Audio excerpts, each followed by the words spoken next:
గట్టిగా ఉండండి. ఇప్పటికైనా దేవుని కొరకు బ్రతికే ఈ కొద్ది దినాలు గట్టిగా బ్రతకండి. ఒక ఐపీఎస్ ఆఫీసర్ తెలుసు నాకు, రెగ్యులర్గా మనల్ని ఫాలో అవుతారు. సంవత్సరంలో 6 ట్రాన్స్ఫర్లు వచ్చినాయి ఆయనకి. ఆయన ఏం చెప్పాడు తెలుసా?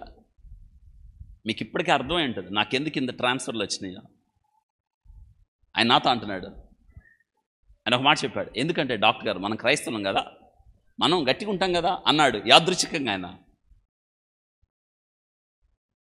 మనం గట్టిగా ఉంటాం కదా అంటే మనం రాజీ పడం కదా అన్న విషయం.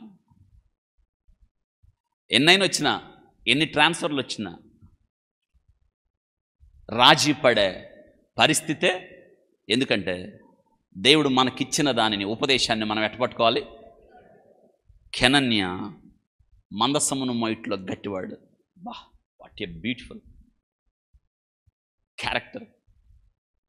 వాళ్ళు లొంగరండి, వాళ్ళ దేవుని విషయంలో వాళ్ళు చాలా గట్టివారు. అందుకే కదా దానియేలుని ఎలా పట్టుకోవాలి, ఎలా దొరుకుతాడంటే వాళ్ళకు దొరకలా. ఎక్కడ దానియేలు ఏ విషయంలో తప్పితము చేయవాడు కాదు, అతి శ్రేష్టమైన బుద్ధి కలిగిన వాడు దానియేలు.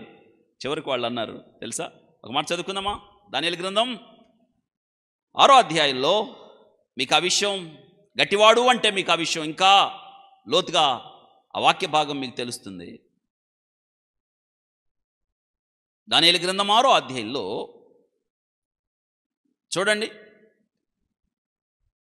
3వ వచనం 2వ వచనం కూడా చదువుదాం. 2, వారి పైన 3 ప్రధానులుగా నియమించాను. అంటే దానియేలు దర్యావేషు రాజ్యానికి వచ్చిన తరువాత, దర్యావేషు వచ్చాడు, మాదియా పారసీక సామ్రాజ్యం వచ్చింది, రాజు దర్యావేషు.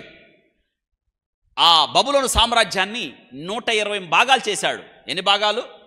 120 భాగాలు చేసి 3 పెద్దోళ్ళుగా నియమించాడనమాట. ఆ 3లో దానియేలు ప్రధాని. అంటే దానియేలు కింద 2, వారి కింద 120 మంది. అంటే దానియేలు కింద మొత్తం ఎంతమంది? 122 మంది అనమాట. అది విషయం. ఆ 3లో దానియేలు ముఖ్యుడు. రాజునకు నష్టము కలగకుండానట్లు ఆ అధిపతులు తప్పకుండా వీరికి లెక్కలు అప్పజెప్పవాలని ఆజ్ఞ ఇచ్చాను. అంటే 120 మంది పై ఉన్న 2కి లెక్క చెప్పాలి, ఆ 2 దానియేలుకి లెక్క చెప్పాలి. అంటే లెక్కలన్నీ ఎవరి దగ్గరికి రావాలి? వెరీ గుడ్, దానియేలు దగ్గరికి రావాలి. ఆజ్ఞ ఇచ్చాను.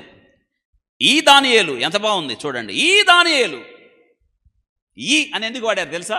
ఈ దానియేలు మీ గురించి కూడా ఆ మాట ఉండాలి. ఈ కెనన్య, ఈ వ్యక్తి, మీ పేరు రావాలి. ఈ వ్యక్తి, ఈ పేరు, ఈ దానియేలు చూడండి, అతి శ్రేష్టమైన బుద్ధి గలవాడై ప్రధానుల్లోనూ అధిపతుల్లోనూ ప్రఖ్యాతి నుండి ఉండేను గనక రాజ్యమంతటి మీద అతను నియమించవాలని రాజు ఉద్దేశించును.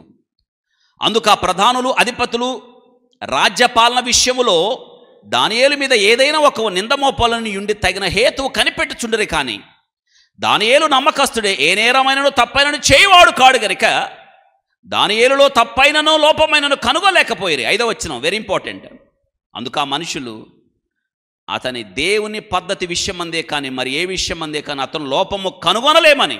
కాబట్టి ఆ ప్రధానులు అధిపతులు రాజుల నొద్ద సందడిగా కూడి వచ్చి ఇట్లనిరి, రాజుకు దర్యావేషు చిరంజీవి ఉందురుగాక.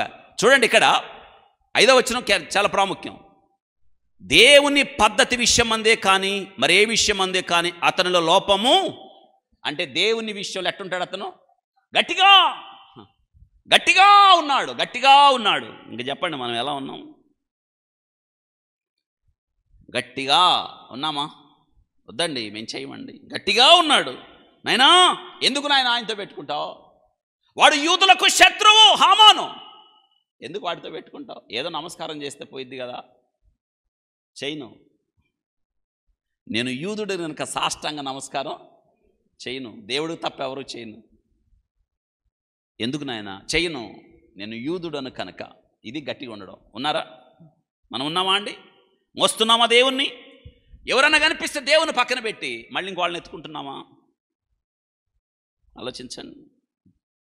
అందుకే మనకి లోకం పడదు, రాజకీయాలు పడవు. అవును, ఈ లోకం మనది కాదు. ఈ లోక అధికారాలు, లోకం యొక్క ప్రతిష్టలు, పేరు ప్రఖ్యాతులు మన నాశనాన్ని తీసుకెళ్తాయి. అందుకే మనకు పడవై, అర్థమైందా? మనకు వాటితో పొత్తు కుదరదు. మనం ప్రత్యేకించుకున్నాం. ఈ సామ్రాజ్యానికి దేవుడు మనల్ని రాజుగా చేశాడు. ఇంతకన్నా ఏం కావాలి?